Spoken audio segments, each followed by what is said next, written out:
The woman walking onto the stage tonight has nothing left. No home, no family, no possessions, just a voice she thought she had lost forever. But when the music starts, and she opens her mouth to sing, she won't just be asking for a second chance. She will be proving that some things cannot be taken from you. Before we begin, please take a moment to subscribe to the channel, so you never miss a story of triumph like this one. Story script. The stage of the Amplified Talent show was a place of dreams, but for 43-year-old Sarah Jenkins, it felt more like a final confession.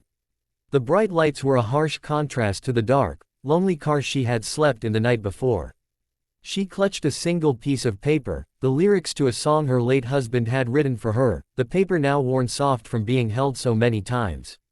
Just a year ago, Sarah had a life. She had Michael, her husband of 20 years, and their 10-year-old daughter, Lily.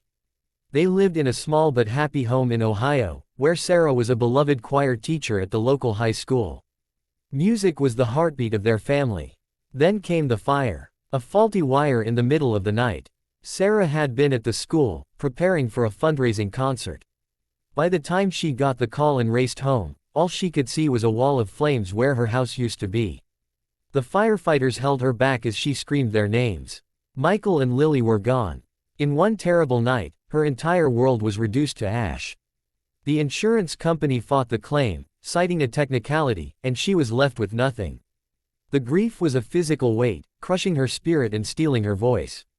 She couldn't even hum a lullaby without breaking down, so she stopped singing altogether.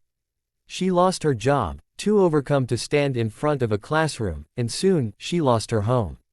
For the past 6 months, she had been living out of her old sedan, a ghost moving through a world that had forgotten her.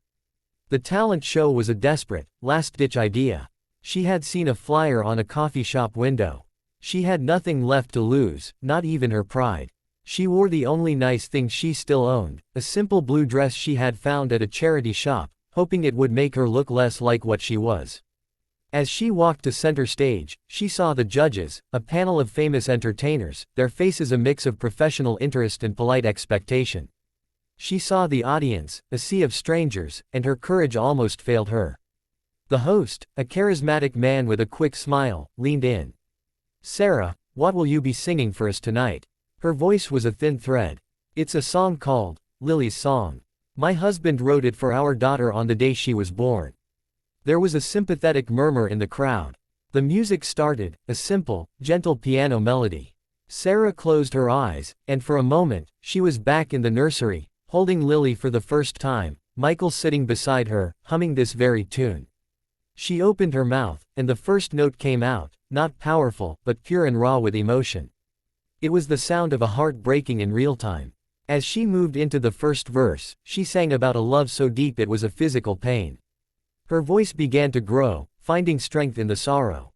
The audience was completely still, captivated by the haunting beauty of it. Then, she got to the chorus. The lyrics spoke of dancing in the kitchen and singing in the car, memories so vivid they were like ghosts on the stage with her. A single tear traced a path down her cheek, but her voice didn't waver. It soared, filling the entire theater with a sound so full of loss and love that it was almost unbearable to witness. Halfway through the song, she opened her eyes. She wasn't looking at the audience anymore. Her gaze was fixed on a point near the back of the theater, on a memory, a vision. Her voice cracked, but she pushed through, pouring every ounce of her grief, her love, her despair, and her tiny, flickering hope into the melody. As she sang the final, heartbreaking note, a profound silence fell over the room. It lasted for a full 3 seconds, a silence heavier than any sound. Then, the audience erupted. They were on their feet, a standing ovation, tears streaming down faces, hands clapping so hard they were red. The judges were visibly shaken. One of them, a pop star known for her tough exterior, was openly sobbing. The other 2 were simply staring, speechless. The host walked back on stage, his own eyes glistening. "Sarah Jenkins," he said, his voice thick with emotion. The crowd roared again. Judge number 1, a veteran music producer, was the first to speak. "Sarah," he began, his voice trembling.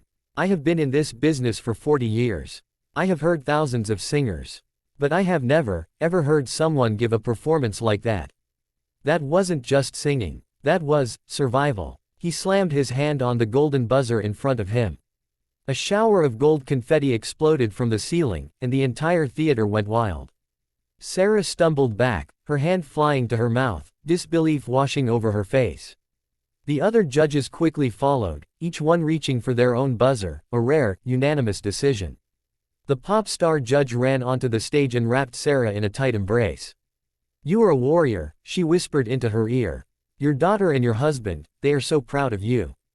But as the confetti settled and the initial shock began to fade, Sarah looked down at the crumpled lyrics in her hand. A strange look crossed her face. The host noticed. "Sarah, what is it? How do you feel?" She looked up, her eyes wide. "This song," she said, her voice barely a whisper. "Michael wrote it, but he never wrote down the second verse. I could never remember all the words. I always messed them up." She looked at the paper in her hand, then back at the host. "Tonight, I didn't have the paper. I left it in my car. But the words just came. All of them, perfectly. It was like someone was singing with me." A hush fell over the crowd again. It was a moment of profound, unexplainable mystery. The performance, already a miracle of human spirit, now carried an echo of something more. Sarah Jenkins, who had come to the stage with nothing, had found her voice, and in that voice, she had found a connection that even death could not sever. The golden buzzer was just the beginning. The real prize was the song that had been returned to her. We would love to know where this story of hope and mystery has reached. From which part of the country are you watching this video? Let us know in the comments below.